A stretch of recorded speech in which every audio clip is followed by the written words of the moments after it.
In fact, it is noted on the order paper. I know the Honorable Junet came not so long ago. He may not have seen the order paper. Number two, Honorable Speaker, this particular provision or amendment as proposed by the member for Katanga, in its very nature, besides Article 114, is unconstitutional because it is discriminatory, because it is talking about procurement by public entities. So we need to ask ourselves, not you, Honorable Chair, if then we create a provision that favors procurement processes and payments by public entities, what happens to those business people who are providing services and goods to private entities? Will they then also be treated in the same manner? And therefore, this particular provision, I want to agree with the Honorable Junet in a way. Last week, only last week, Honorable Speaker, this House legislated on moving government accounting from cash-based accounting to accrual-based accounting. This House, not any other House, Honorable Speaker.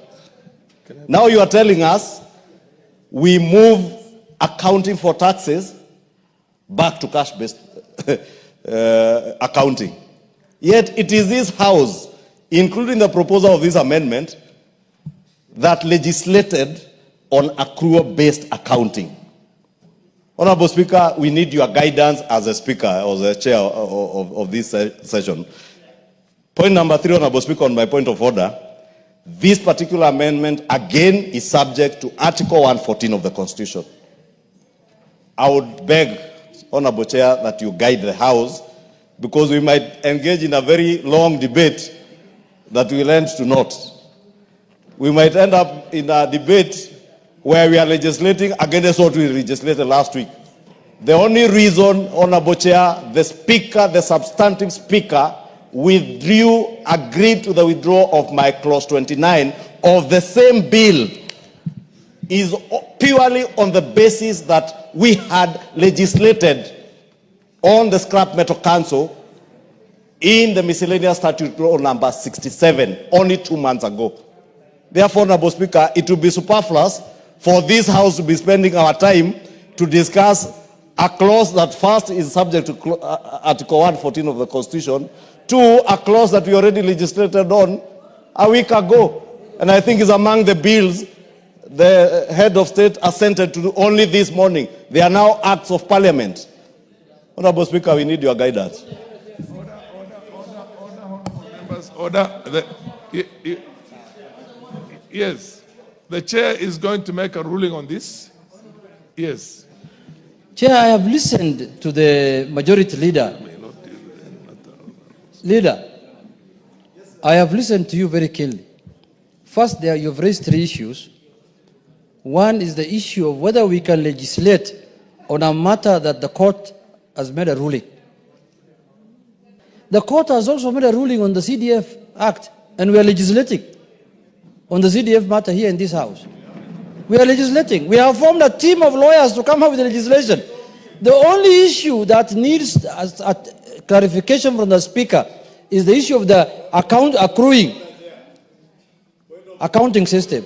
But Chair, I have seen in this House time and again when Article 114 has been used to subdue legislations.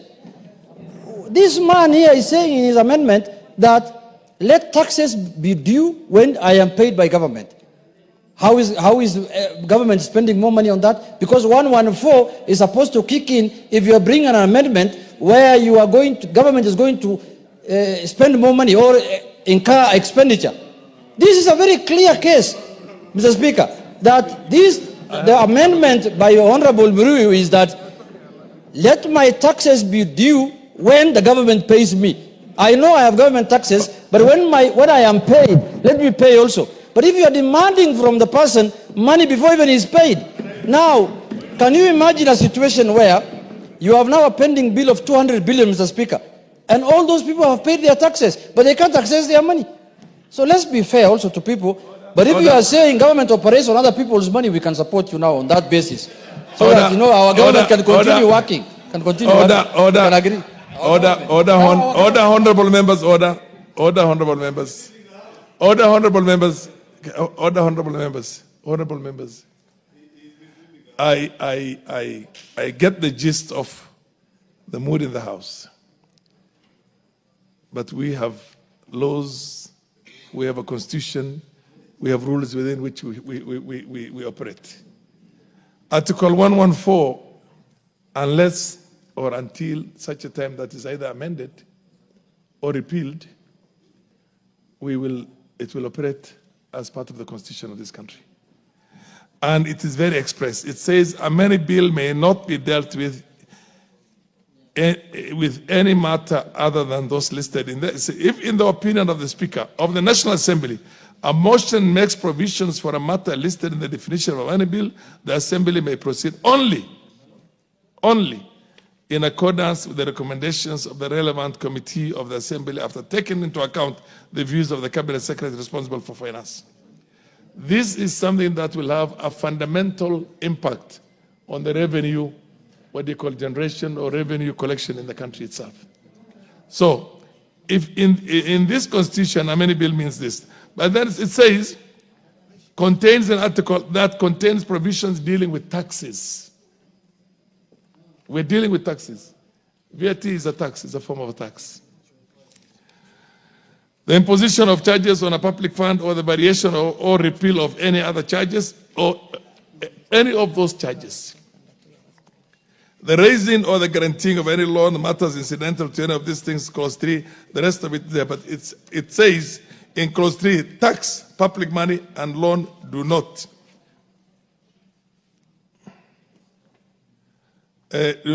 include any tax, public money, or loan raised by a county. So what this basically means is that anything that is going to fundamentally have an impact on the revenue of the country in the form of whichever way it goes, and the taxes, we cannot debate on this. And I think the legal department in Parliament had taken note of that. And in all these clauses, it says, para B subject to Article 114 of the Constitution, Clause 25. There are a number of clauses, it says, subject to this. So we cannot deliberate on this matter anymore without following the requisite constitutional steps that we have to follow. I do understand myself, and I sympathize and empathize with Kenyans. I'm one of them.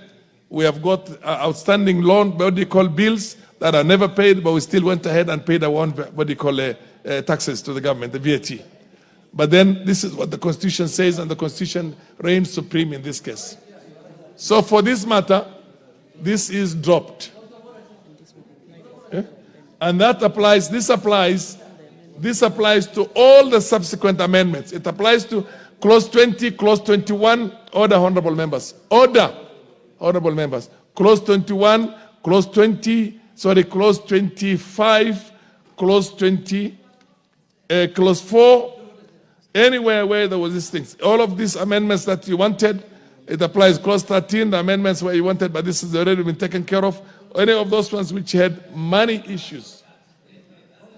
Yes.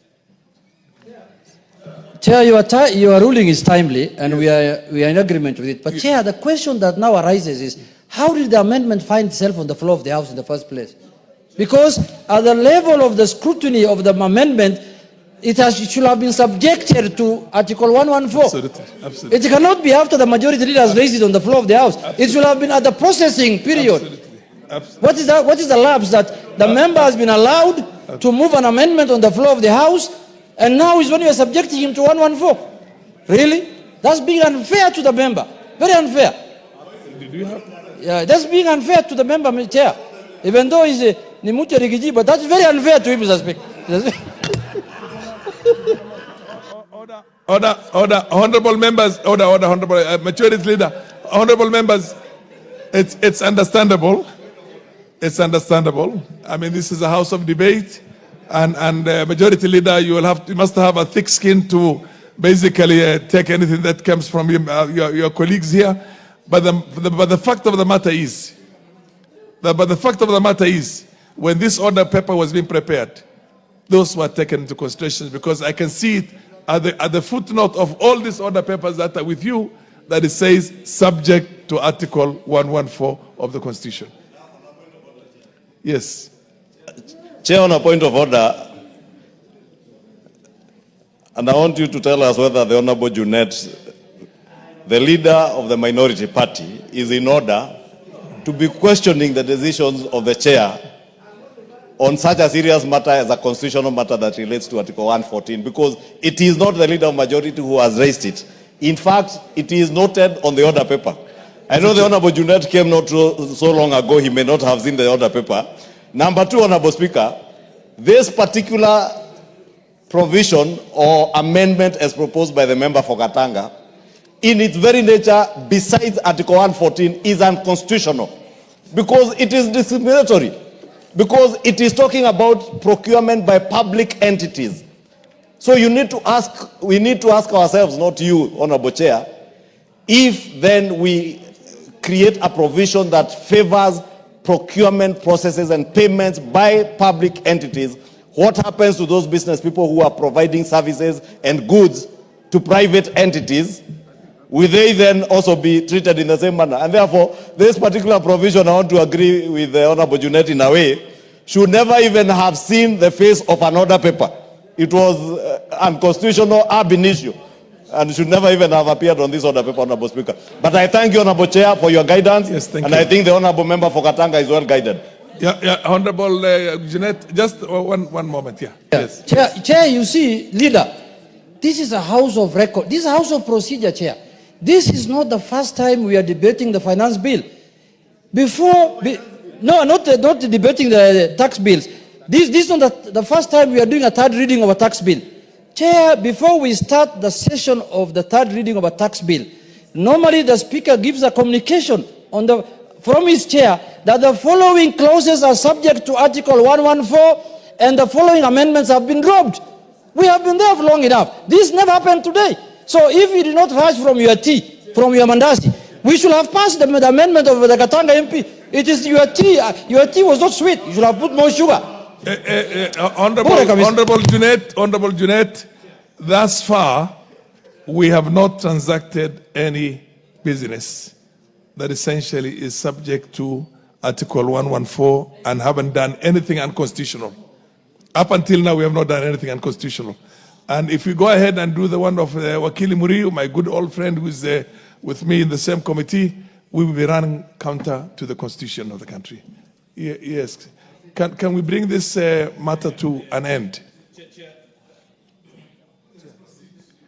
Yeah, let's. I mean, you can't put to question a matter that essentially is unconstitutional. So this one is dropped. Wakili, it's dropped. It's dropped, please. That matter is dead.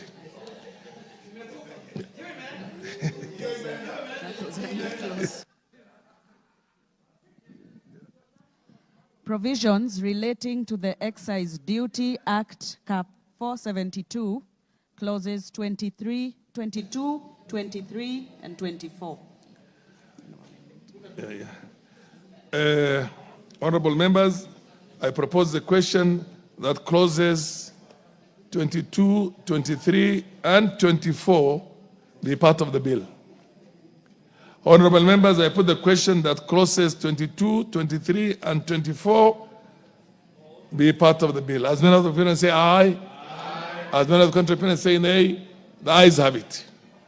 Clause 25.